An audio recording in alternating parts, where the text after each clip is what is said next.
Pembelajaran Bahasa Jawa kelas 2 semester 2 KD 3.4 Memahami tembang dolanan bertema disiplin.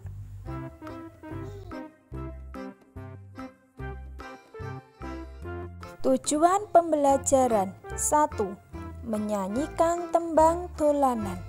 2. Menjelaskan isi tembang dolanan dalam ragam ngoko dan kromo.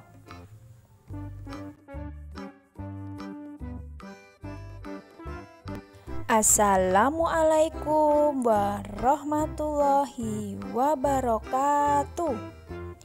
Wilujeng enjang lare-lare kelas kalih ingkang sholih lan sholihah. Pripun kabare dinten menika? Mugi-mugi sedanten tansah diparingi kesehatan saking Allah Subhanahu wa taala. Amin. Kepanggih malih kalian Ustazah Nur Ani.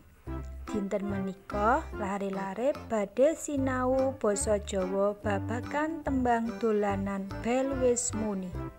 Lare-lare saderenge piwulang diwiwiti maca basmalah bareng-bareng nggih. Bismillahirrahmanirrahim.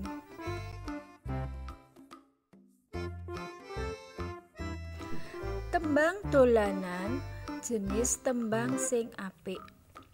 Biasane ditembangake dening bocah-bocah. Tembange gampang ditirokake. Isine piwulang utawa pitutur. Tuladhane tembang dolanan yaiku bel wis muni, mentok-mentok. Tembang iki ning kelas 1 wis dipiwulangake ya. Punakawan, jaranan iku mau ana ing buku paket basa Jawa kaca 39 tekan 43. Saiki sing arep disinaoni yaiku tembang bel wis muni. Gatekno ya tembang ing video iki.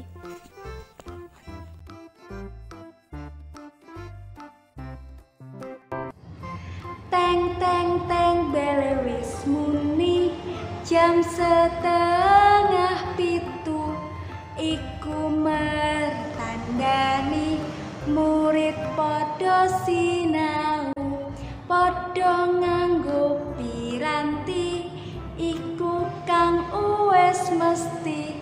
Ayo padha sinau bareng karo Bu Guru. Nah, iku mau tembang bel wis muni. Saiki ajar basa krama. Basa krama yaiku basa sing alus. Gatekno tuladhane basa krama ing tembang bel wis muni. Teng teng bele wis muni. Basa kramane teng teng belipun sampun mungel. Jam 6:30. Basa kramane jam 6:30. Iku mertandani murid padha mlebu. Basa kramane punika mertandani murid sami mlebet. Padha nganggo piranti. Basa kramane sami ngangge pirantos. Iku kang wis mesti. Basa kramane punika ingkang sampun mesti. Ayo padha sinau. Basa kramane monggo sami sinau bareng karo Bu Guru. Basa kramane sareng kaliyan Bu Guru.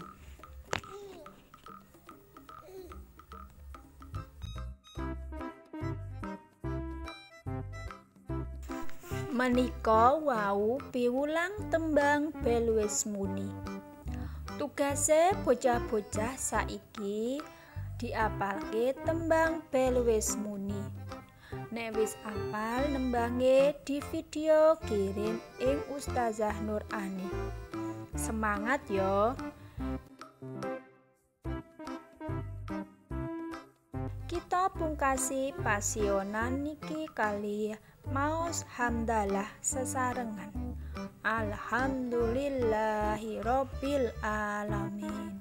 Wassalamualaikum warahmatullahi wabarakatuh.